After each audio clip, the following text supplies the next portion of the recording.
My own beliefs are being used to trap me. If I don't satisfy this man, then I'm not going to heaven. If I don't satisfy this man, then I've broken a covenant between God, myself, and him.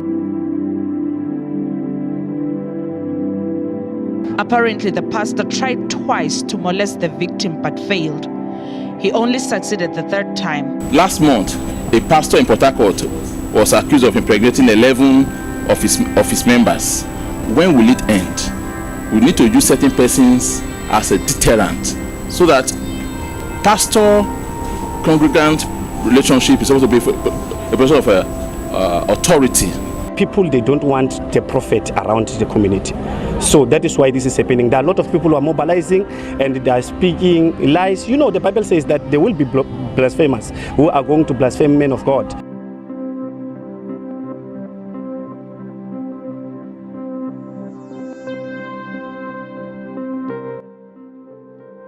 Some are doing jail time.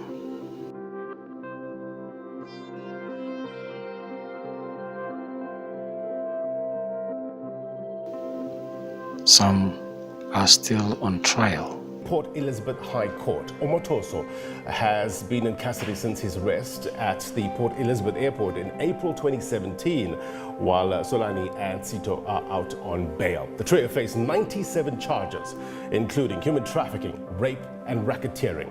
The case has been on a stop-start affair for more than 2 years. It will now have to start afresh as the previous judge had to recuse himself. For others, it was faked and set up. This, you are married, is like, don't care, don't worry about that. I'm like, no, I can't. That's when from there he touched me here. So that's when I manifested. I don't know, I was under the power that I don't even know. So from there, he take off the clothes, then he raped me. The case of sexual abuse in the church has for the past decade gained prominence in the socio-religious discourse.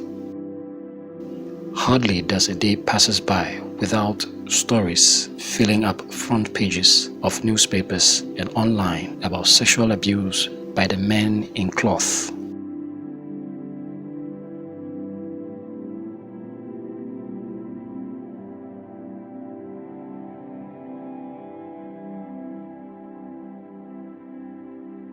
How could a church, often called the hope of the world in charismatic and prophetic circles, also be an incubator of such evil?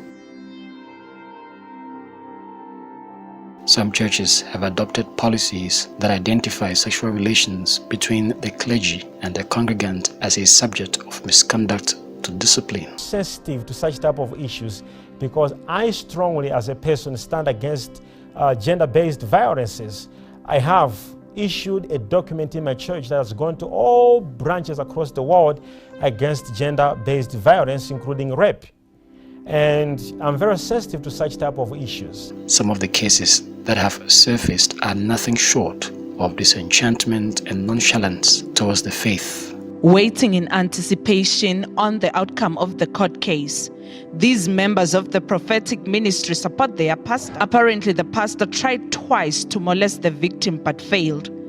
He only succeeded the third time. The victim's distraught family wants justice. The judiciary has meted out harsh sentences to offending clergymen, but is it deterrent enough to prevent a recurrence?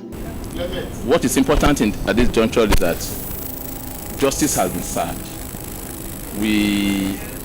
Just yesterday, an imam in a mosque in Lagos was remanded in prison custody for rape of 5-year-old child in Lagos.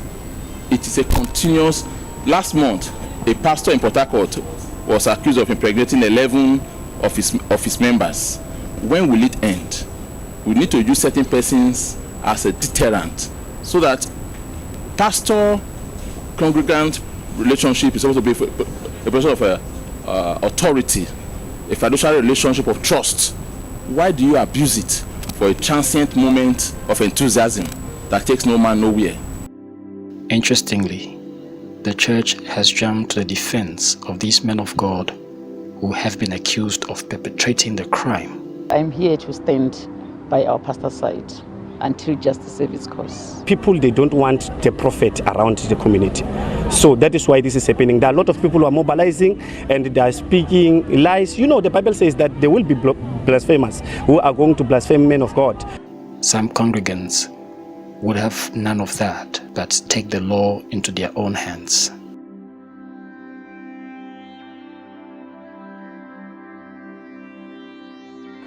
Leswi swi nga endleka a ndzi swi rhandzi entukulu wa mina a ndzi navelele leswinene leswaku vafundhisa va ni mhaka ya ku fana ni leyi. That let the law take place and let the law have enforcement to this case. The effects of sexual violence in the church, without doubt, is devastating not only to the victims, but the entire country.